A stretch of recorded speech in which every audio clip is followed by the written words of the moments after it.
Okay, thank you very much. This is going to be a shift in gears from what we've been hearing at this time. When Professor Marek Chodakiewicz asked me to speak, I told him, I'm not a historian, I'm not a political scientist, I'm not a militarist, and certainly I'm not prepared to speak on that kind of a level of thinking, that the scholarly level that we've been hearing so far, and that we're going to continue to hear. So he said, don't worry about that, just speak your heart.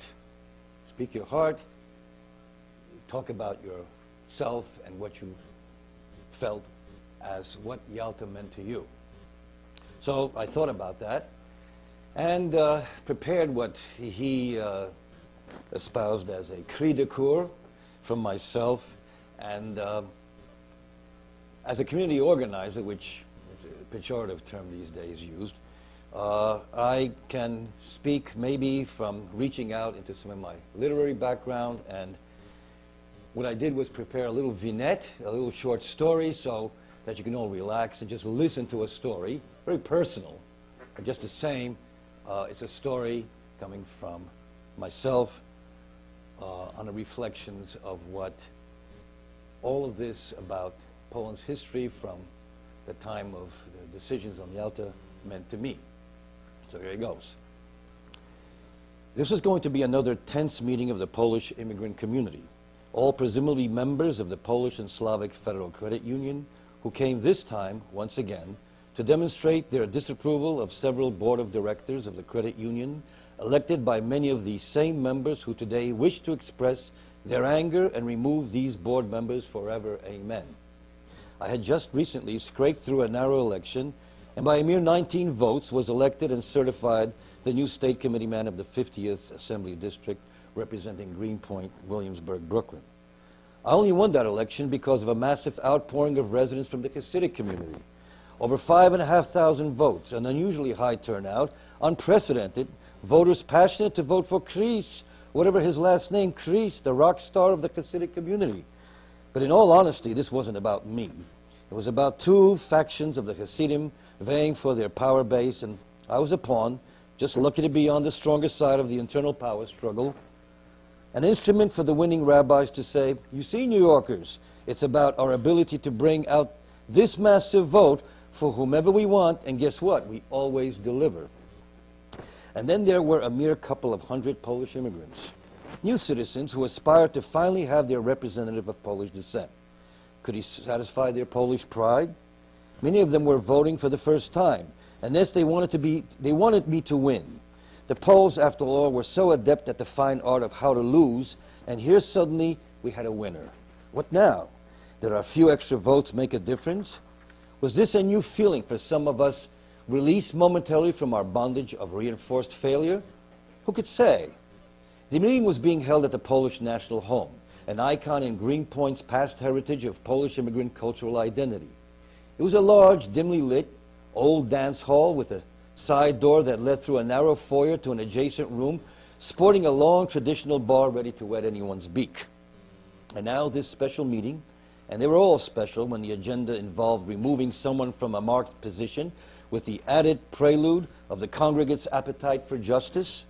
Ah yes, only give us a virtual guillotine surrounded by an angry mob, and we are safely ensconced in our beloved milieu, sadly I thought. According to federal guidelines and procedures, the meeting had to be chaired by the president of the Polish and Slavic Federal Credit Union, in this case a young woman who appeared like a deer in the headlights when she exclaimed through the microphone, I am going to conduct this meeting by the rules of our organization. Everything we do, we will follow the rules. By the way, she was also one of the board members slated for removal. And here we were, a couple of hundred members meeting in Greenpoint at the Polish National Home on a bright Sunday afternoon, caught in a time warp, oblivious of the swift changes and gentrification reshaping this community faster than we could blink. Annoyed with their elected representatives of this, the largest ethnic credit union in the country, for so many intangible reasons, ranging from conspiracy with post-communist operatives to whatever else stirred the oppressed Polish heart. They were oni, they, yes, they, and that included anyone and everyone, although no one really could specifically define who they were, but they were all in what is better known in Polish as being w układa, which for anyone familiar with this ubiquitous terminology referred to whomever that somebody may be, especially if these they had achieved special privileges that not surprisingly aroused envy and hairy-eyed suspicion.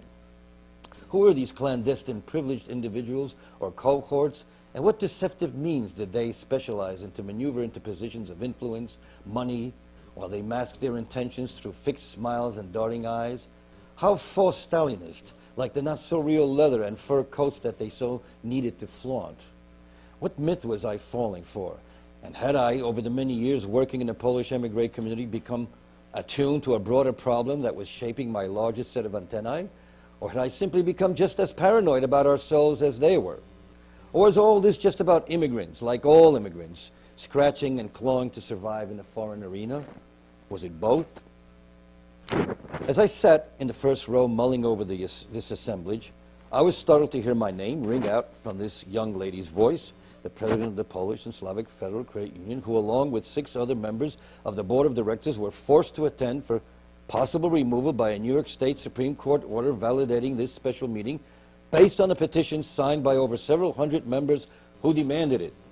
She called on me, as I was now an elected official, to say a few words before the formal proceedings. Called on me as if pleading to help us all get out of this self-inflicted community inquisition, this oncoming train wreck, the self-induced mess of a meeting. I walked over to the microphone and pondered for a moment and began. I spoke on the importance of unity, how we Poles have so much potential to build such fine institutions like this credit union. But invariably, we always seem to find ways to topple our achievements, that we should look to our democratic process. And here I was about to make a case for voting for better qualified directors in the future as an alternative to removing these that we had already elected, when a voice off to the side, actually near the side of the entrance, interrupted me. "What in the hell are you rambling about?" he shouted. "Do you think that you're going to convince anybody to actually change their thinking by talking at everyone and over everyone's heads? You expect to make a few polished statements while everyone politely listens because you are an elected official? How condescending of you." At that moment, someone in the audience crackled, "Quiet, let him speak," and turning to a fellow sitting next to him asked, "Who is that jerk sounding off out of turn?" The other fellow looked up askance and muttered, "Yeah, he's probably one of them." From behind the voice, I could now make out a vague shadow of a man whose eyes pierced at me while motioning with his head to the side entrance as he left the assembly. I managed to keep my composure while the president of the credit union, our young lady slated for removal, moved in front of the microphone to ask for silence, reminding everyone once again that we are conducting this meeting by the rules. I somehow finished speaking, half-heartedly, coaxing everyone to find a way to unify, and that was the only way we were going to empower, etc., and I thanked everyone and slid off to the mild applause and headed to the exit that led to the long bar adjacent to the dimly lit ancient dance hall, where tensions were slightly raised from the crowd that now was preparing in greater anticipation for the main course. I quietly snuck out the side entrance, and as I peered into the next room, round the corner at the long bar, there he stood, ordering a beer as he casually turned to my direction. He may have been around my age, although he seemed much younger. There, standing in his jeans and corduroy jacket, he embodied the swagger of a James Dean with the scowl of a Brando and the laid-back aloofness of a Jack Kerouac all in one. "Who are you?" I inquired, immediately in need of getting an answer from this unannounced potential adversary. He looked at his glass and took a healthy sip of his beer, then turned and looked at me once again with a much focused stare. "My name is Gaucho," he explained. "Gaucho?" I asked. "What kind of name is that?" He spoke slowly while studying his glass. "When I was but a small babe, barely able to stand on my feet, my father made a play on words. You know, in Polish, gałka is a small round ball, right? And gaucho was also the name for the Argentinian cowboy. So he merely collapsed the words together, you see. I'm the round little Argentine cowboy ball. The name stuck, but that's that." He looked at me and winked. We both smiled. So why did you question me just before? Exactly what is it that you expected me to say? Do you think it's easy in there? It's not as if I hadn't seen this dozens of times over the years and over again, the same suspicious, jittery groups unable to reconcile about anything, let alone with themselves. Gaucho looked away, staring in front of the bar at nothing in particular. You're trying to do a good thing out there, he said, but you're not going to reach them by preaching goodwill and unity. Who do you think you are? Your run-of-the-mill immigrants who sought America's shores under the Statue of Liberty, give me your tired, weak, and poor, and so on? Gaucho waved his glass in a circular motion for emphasis and then turned to me, once again, with that stare. You want to give them a sense of pride, inspire a sense of goodwill, and show them that it's just a great thing to be able to build for each other, to strengthen our organizations, empower our Polonia, maybe build a political base, put together a voting bloc, live happily ever after, Look, I interjected, feeling that he was slowly getting under my skin. You don't have to agree with what I'm attempting to do, which is something I have been doing over 20 years. Even if our Polish community is lost in this foreign wilderness, at least I'm trying, and what's wrong with that? And what good does it do standing on the sidelines? That's easy for you to do. My motto is contra spem spero, which means Gaucho cut me off. I know what it means. The old Roman adage, against all hope, I shall keep hope. Did you know that it was repeated like a prayer by a Polish partisan just before he was caught by the communist secret police after the war? Gaucho looked away. He was executed like many others who wouldn't surrender after the war. I looked down. No, I said, I didn't know that. Having finished his beer, Gaucho slowly walked over to me and motioned to take a chair at a nearby table. We could both hear the din coming from the hall, noise from hecklers, attempts to keep order, some booing and shouting. But we were not paying any attention. Now I was focused on what Gaucho wanted to tell me, and I sensed that this was why he had come here in the first place, to call me out, to share his story. I was anxious to hear him and was now ready to listen intently. Listen carefully, he said. Do you think that I want to be here? What do you mean, be here, I asked. You're not listening, Gaucho cracked. Do you think that I am even supposed to be who I am, living in this country, talking to you now? Well, I stammered with growing emotion. Well, we're all displaced in one way or another, a sad fact of our times.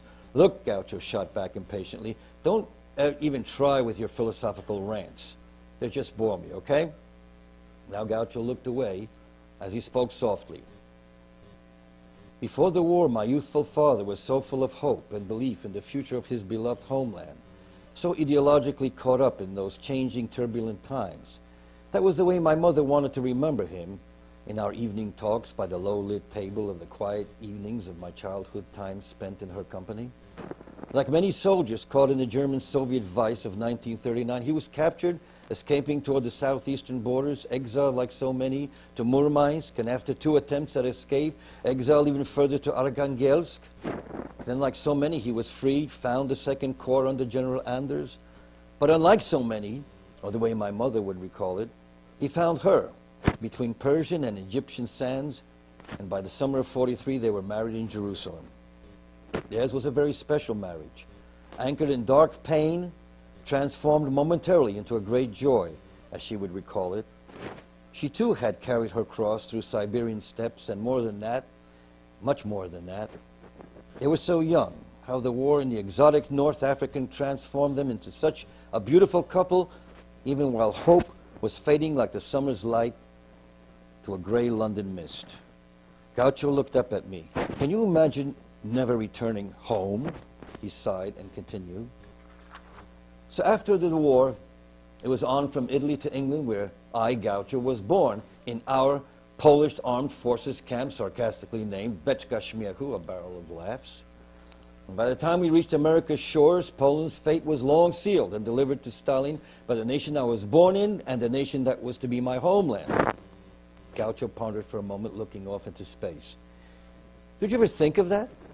You fight for a nation's freedom and fight for the cause of humanity's freedom, but your final reward for the gallant effort, an effort thickened with the sacrifice of our Polish blood, becomes nothing more than the sound of the landlord's door shutting you out of your home on the street with nothing and nowhere to go, but then politely extolling that you can, of course, come live with him, your new and ostensibly generous landlord. Gaucho stood up and began waving his hands about. Here you are. You can live in my home, which is now your home, because, after all, where can you go? And that door is shut. You should shout for joy at this opportunity and make many of us Poles, and many of us Poles did make a concerted effort to act joyful and grateful. You have been remiss not to smile, not feel America's optimism in our broken Polish hearts. In time they would heal. And as old King George would say, we would carry on. Here we are, free, can prosper, raise a family, and thank God that we are safe from the denigration on the other side during that oppressive period in history. Gaucho paused. Right? He barked at me. Right? I thought for a moment and then started to shake my head. Don't know where you're going with this, Gaucho, or whoever you are, but the past is the past. You can't change that now. Everyone moves on, and life's road is not paved with rosy fields, as you well know. Now Gaucho snarled at me, barely able to hold back his anger. Oh yes, life is not paved with rosy fields, right? You blubbering political lightweight.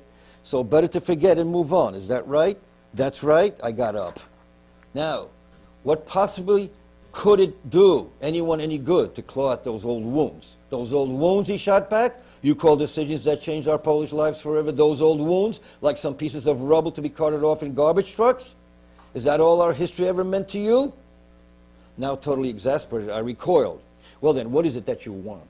I mean, really, what is it with you anyway? What's your agenda, since you're really not impressed with mine? Then what is your great plan? Gaucho turned to me like a wind changing a sail's course, shifting and blowing me away. He pronounced in no uncertain terms, as if his whole being depended on it, as if he were carrying the burdens of his parents long gone, as if his wound never healed because he would never ever let it heal. I want an apology, he pronounced, and especially I want an apology from the United States of America for the decisions at Tehran and Yalta that sealed the fate of my life, and even worse, sealed the fate of millions of my countrymen's lives that were sentenced into the horrid grip of that post-war period. I want it, and we deserve it. It's never too late for that. I was stunned. This is unbelievable, I thought. Who in their right mind is going to resurrect that past today? People want to live and forget the past. But then again, I looked at Gaucho and no longer saw the anger that brought this whole issue to the surface. A lonely sadness seemed to cast a pall over him. He slumped back into the chair and continued. My father, he said, as if summoning a ghost. My father grew more and more distant after the first couple of years living in New York. I was barely 7 or 8, but I can sense even now, maybe more so now than before, how estranged he was, becoming both to my mother and me. I can't remember it all. At times it's all so vague, and I don't really want to remember anything from that time, but I can't help it. Gaucho pleaded with me. You see, I just can't forget. I remember how he played this old record from a Disney movie, where Fess Parker, you know, the actor who played Davy Crockett, would sing this wistful song. It was a record that my parents must have gotten me along with a coonskin hat. It was all a fad then. But my father, he would play this one recording over and over again that went like this.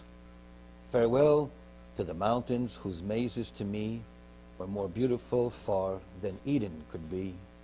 The home I redeemed from the savage and wild. The home I have loved as a father his child. The wife of my bosom, farewell to ye all. And the land of the stranger, I rise or I fall. I guess, Gaucho mused, it was his only real American connection with the homeland. And Gaucho sighed. It was long, about 2 years later, that he died, or it was more like he withered away, Gaucho added sardonically. What did he die of, I inquired. Gaucho answered passively, as if I was no longer in his presence. Kidney failure. He was always thin and seemed on the verge of frailty the last couple of years. And then choking a bit, Gaucho went on. I remember how one evening he lay down on the floor to presumably look for my slippers with me under my bed, or something of that sort. And he couldn't get up. He just could not raise himself up on his feet that evening. So I led him to the next room, to the bed, slowly whispering, directing him along the floor to move this way and then turn as he crawled painfully along the floor, with me guiding him until he managed to climb into the bed. Okay, that's all right, I interrupted. No need to go on. Do you think that I'm telling you all this because it's about me, just about me? Gaucho retorted. What about all those folks inside that you felt so compelled to convince about a better life? Do you think they don't have their own stories, their own history, broken memories? Oh, they may hide them from you, from each other. Put on smiles, or when tensions rise, let some suppressed anger out once in a while and spit some venom out. But believe me, they all have their own story, and many stories sadder than mine. They were all, as you would say in your newspeak, impacted by those events and decisions. It was cruel and unjust. It was an unjust sentence, and we should never forget it. Never forget it.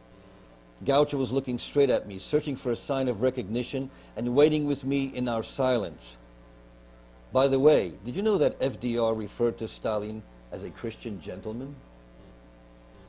Before I could say anything, he exhaled.